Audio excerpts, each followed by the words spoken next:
ನಮಸ್ಕಾರ ವೀಕ್ಷಕರೇ, ಕನೆಕ್ಟ್ ಕರ್ನಾಟಕಕ್ಕೆ ಸ್ವಾಗತ. ವೀಕ್ಷಕರೇ, ಕರ್ನಾಟಕ ರಾಜ್ಯ ಕಾಂಗ್ರೆಸ್ ಸರ್ಕಾರದಲ್ಲಿ ಇದೀಗ ಅತಿ ದೊಡ್ಡ ಚರ್ಚೆ ಸಿಎಂ ಸ್ಥಾನ ಬದಲಾಗುತ್ತಾ, ಮತ್ತೊಂದು ಕಡೆ ಸಚಿವ ಸಂಪುಟ ವಿಸ್ತರಣೆ. ಈ ಹಿಂದೆ ಅದಾಲೆ 2 ಸಲ ಸಿಎಂ DCM ಡೆಲ್ಲಿಗೆ ಹೋಗ್ಬಿಟ್ಟು ಬಂದ್ರು. ಆದ್ರೆ ಹೈಕಮಾಂಡ್ ಹೇಳಿರೋ ವಿಚಾರ, ನಿಜಕ್ಕೂ ಪಕ್ಷ ನಿಷ್ಠೆಯನ್ನ ಯಾರ್ಯಾರು ಮೆರೆದಿದ್ದಾರೆ ಅಂತವ್ರ ಲಿಸ್ಟ್ ತಗೊಬನ್ನಿ ಅಂತ. ಆ ಲಿಸ್ಟ್ ಅಲ್ಲಿ ಈ ಬಾರಿ ಚಿತ್ರದುರ್ಗ ಜಿಲ್ಲೆಯ ಚಳ್ಳಕೆರೆ ವಿಧಾನಸಭಾ ಕ್ಷೇತ್ರದ ಹ್ಯಾಟ್ರಿಕ್ ಗೆಲುವಿನ ಶಾಸಕ ಟಿ ರಘುಮೂರ್ತಿ ಅವರ ಹೆಸರೈತೆ. ನೀವು ಏನು ಬೇಕಾದ್ರೂ ಹೇಳಿ, ಏನ್ ತಿಪ್ಪರ್ಲಾಗ ಹಾಕಿದ್ರು ಈ ಸಲ ಟಿ ರಘುಮೂರ್ತಿ ಸಚಿವರಾಗ್ತಾರೆ. ಈ ಚರ್ಚೆ ವಿಧಾನಸೌಧದಲ್ಲಿ, KPCC ಕಚೇರಿಯಲ್ಲಿ ಕಾಂಗ್ರೆಸ್ ಮೂಲಗಳು ಜೋರಾಗಿ ಕೇಳಿ ಬರ್ತಾ ಇದೆ. ಎಸ್, ಜನ ವಿದ್ಯಾವಂತರು ರಾಜಕೀಯಕ್ಕೆ ಬರಬೇಕು ಅಂದ್ರೆ 2013ರಲ್ಲಿ ಇಂಜಿನಿಯರ್ ಇದ್ರು, VRS ತಗೊಂಬಿಟ್ಟು ರಾಜಕೀಯಕ್ಕೆ ಬಂದ್ರೆ ಟಿ ರಘುಮೂರ್ತಿನ ಹೆಗ್ಲು ಮೇಲೆ ಒತ್ಕೊಂಡು ಚಳ್ಳಕೆರೆ ಜನ ವಿಧಾನಸೌಧಕ್ಕೆ ಕರ್ಕ ಬಂದ್ರು. ಆ ನಂತರದಲ್ಲಿ ಸಾಕಷ್ಟು ಬದಲಾವಣೆಗಳಾಯ್ತು. ತುಂಬಾ ಚೆನ್ನಾಗಿ ನೆನಪಿದೆ, 2018ರ ವಿಧಾನಸಭಾ ಚುನಾವಣೆಯಲ್ಲಿ ಚಿತ್ರದುರ್ಗದಲ್ಲಿ 5 ಜನ BJP ಶಾಸಕರಿದ್ರು. ಏಕೈಕ ಕಾಂಗ್ರೆಸ್ ಶಾಸಕ ಚಳ್ಳಕೆರೆ ರಘುಮೂರ್ತಿ. BJP ಸರ್ಕಾರ ಮಾಡಕ್ಕೆ ಒಂದಷ್ಟು ಆಪರೇಷನ್ ಕಮಲ, ಮತ್ತೊಂದು ಮಗದೊಂದು ಎಲ್ಲ ಮಾಡಿದ್ರು. ರಘುಮೂರ್ತಿ ಪಕ್ಷ ನಿಷ್ಠೆನ ಬಿಡ್ಲಿಲ್ಲ. ನಾನು ಕಾಂಗ್ರೆಸ್ ಅಲ್ಲಿ ಇದ್ದೀನಿ, ಕಾಂಗ್ರೆಸ್ಗಾಗೆ ಇರ್ತೀನಿ. ಇದು ಅವರನ್ನ 3ನೇ ಸಲ ಗೆಲ್ಸೋಂಗ್ ಮಾಡ್ತು. ಕೇವಲ ಪಕ್ಷ ನಿಷ್ಠೆ ಗೆಲ್ಲಿಸ್ಬಿಟ್ರ ಅಲ್ಲಿ ಜನ? ನೆವರ್. ಕಮಿಟ್ಮೆಂಟ್, ಡಿಟರ್ಮಿನೇಷನ್ ಜೊತೆಗೆ ಸದಾ ಜನರ ಜೊತೆ ಇರೋವಂಥದ್ದು. ಚಳ್ಳಕೆರೆ ಭಾಗ ಹೆಂಗಿತ್ತು ಅಂದ್ರೆ ನಂಗೆ ತುಂಬಾ ಚೆನ್ನಾಗಿ ನೆನಪಿದೆ. ನಾವು ಒಂದಷ್ಟು ವಿಧಾನಸಭಾ ಕ್ಷೇತ್ರಗಳನ್ನ ನೋಡಿದಾಗ ನೀರಿರ್ಲಿಲ್ಲ ಅಲ್ಲಿ. ವೇದಾವತಿ ನದಿಗೆ 4 ಚೆಕ್ ಡ್ಯಾಮ್ಗಳನ್ನ ಮಾಡಿಸಿದ್ರಿ ಈ ಮನುಷ್ಯ.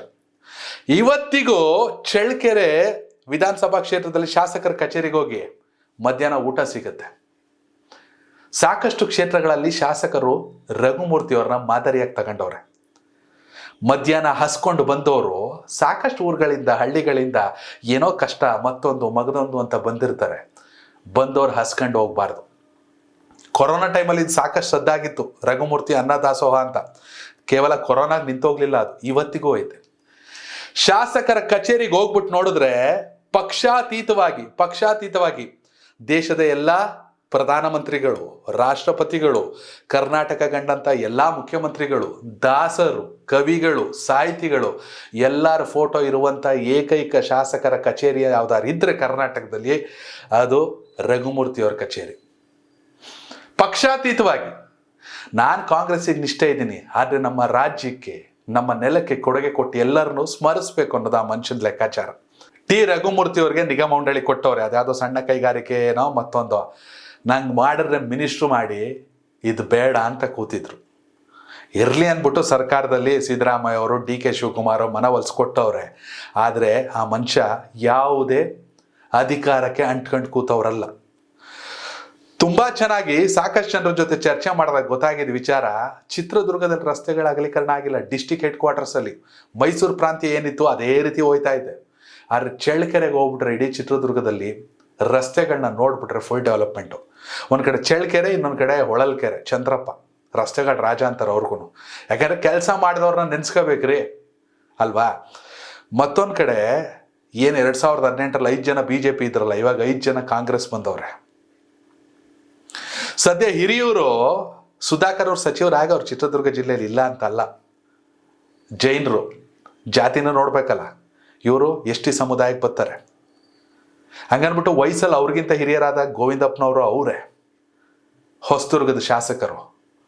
ಆದರೆ ಪಕ್ಷದ ಭವಿಷ್ಯದ ದೃಷ್ಟಿಯಲ್ಲಿ ಈ ಬಾರಿ ರಘುಮೂರ್ತಿ ಅವರಿಗೆ ಅವಕಾಶವನ್ನ ಕೊಡ್ತಾರೆ ಅಂತ ನಡೀತಿರುವಂತ ಚರ್ಚೆ. ವಿದ್ಯೆ, ವಿವೇಕ, ಕೆಲಸ, ಪರಿಶ್ರಮ, ಪಕ್ಷನಿಷ್ಠೆ, ಅಭಿವೃದ್ಧಿ ಏನ್ ಕಡಿಮೆ ಇದೆ ಆ ಮನುಷ್ಯನ್ಗೆ? ಎಲ್ಲ ವಿಚಾರದಲ್ಲೂ ರಘುಮೂರ್ತಿ ಈ ಬಾರಿ ಸಚಿವರಾಗ್ತಾರೆ ಅನ್ನೋ ಚರ್ಚೆಗಳು. ಇದು ನಾವು ಬೆಂಗಳೂರಲ್ಲಿ ಕೂತ್ಕೊಂಡು ನೋಡಿದಾಗ ಅಥವಾ ಚರ್ಚೆ ಮಾಡಿದಾಗ ಸಿಗುವಂತ ವಿಚಾರ. ನೀವು ಚಳ್ಳಕೆರೆ ವಿಧಾನಸಭಾ ಕ್ಷೇತ್ರದ ಮತದಾರರಾಗಿದ್ದರೆ ದಯವಿಟ್ಟು ಕಾಮೆಂಟ್ ಮೂಲಕ ತಿಳಿಸಿ ರಘುಮೂರ್ತಿ ಅವ್ರ ಕೆಲಸ ಹೇಗಿದೆ ಅಂತ. ಕನೆಕ್ಟ್ ಕರ್ನಾಟಕ, ಇದು ನಿಮ್ಮ ನೆಟ್ವರ್ಕ್.